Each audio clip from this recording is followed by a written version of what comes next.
Arkadaşlar ben Simar. Sizlerle slime gibi bir şey olacak. Slime olacak.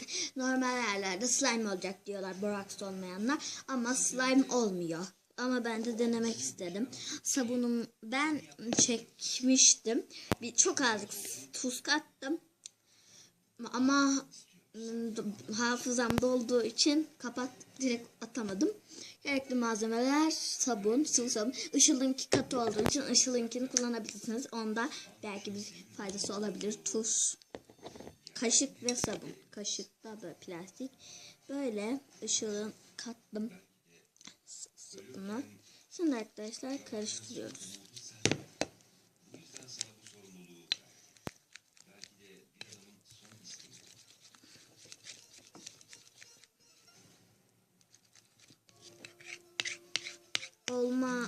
Sonra arkadaşlar bunu dinlendireceğiz. Deminden beri dinleniyor. Çok az daha.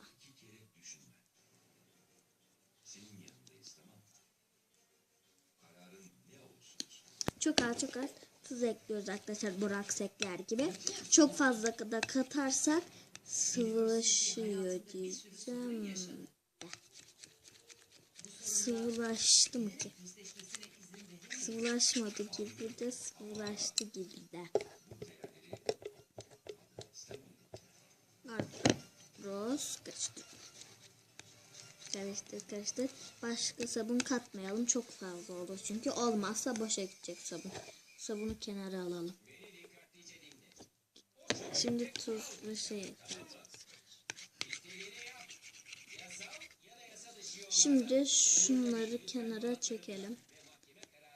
Kenarda toplayalım. Bazıları diyor ki ay çok güzel oldu diyor. Slime yaptım diyor. Ama slime olmuyor yani. Bizim evde boraks var. Tutkal yok. Arkadaşlar şöyle iyi gibi oluyor. Dokunuyorsunuz. Arkadaşlar ilk defa ben çok denedim sabunla slime'ı. Boraksız. Çok değişik oldu bu. Arkadaşlar elle oynanılmıyor ama şöyle ele alınmıyor ama şöyle dokunduğunuzda çok şey oluyor. Ne bileyim. Yumuşacık. Değil de. Tuhaf oluyor. Şimdi kaşığım. Elimizi elim hep şey oldu. 15 dakikayı karıştırıyoruz. Ellerimle karıştırıyorum. Kaşıkla karıştırayım. Elim kirlenecek. Çok azıcık tuz katalım. Olmazsa başka şey katmayacağım arkadaşlar. İyice karıştırıyoruz içinde tuzların erimesi için. Guaj boyam olsaydı yanımda anneannemde olduğum için boya katamıyorum içine. Ay.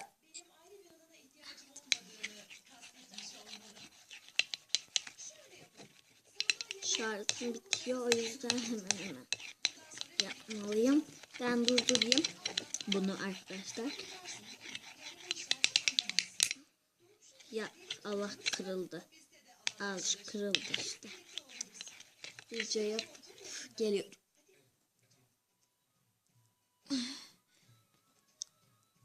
Dur.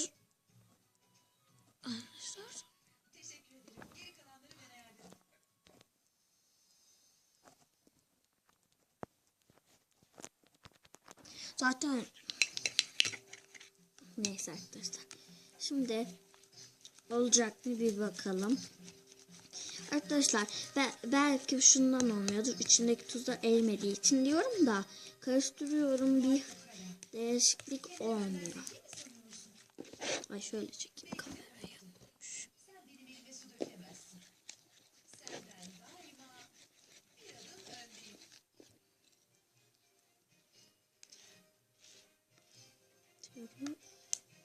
Şu kaşığı alıyoruz. Slime slime gibi. Çok da değil yani. Öyle slime gibi değil ama yine de benzedi slime'a. Benzemedi aslında da. Yani böyle dokununca sanki slime gibi hissediyorsun şöyle yapınca, ama böyle elinize aldığınızda tabi cıvık değil. Yani slime gibi elinizde açıp oynayamıyorsunuz. Bununla elinizi yıkarsınız ancak. Oh, sadece. Arkadaşlar olmadı. Bunu anladık. Deney yapmak için sadece çok tuz katarsak ne oluyor? Ona bir bakacağım. Kesin sıvılaşacak gibi geliyor bana. Çünkü öyle oluyordu öbür kanallarda. Sıvılaşıyordu. Arkadaşlar tuz ektim çok fazla. Bakar mısınız? Su gibi oldu. Deney yapabilirim. Bildiğimiz su oldu arkadaşlar. Beyaz su diyebiliriz. Arkadaşlar sizinle bir sürü slime videoları paylaşacağım. Tutkal buldukça. Boraks bir sürü var evde ama tutkalı yani vakit olmuyor çıkıp almaya. Görüşmek üzere. Ellerim de şeydi.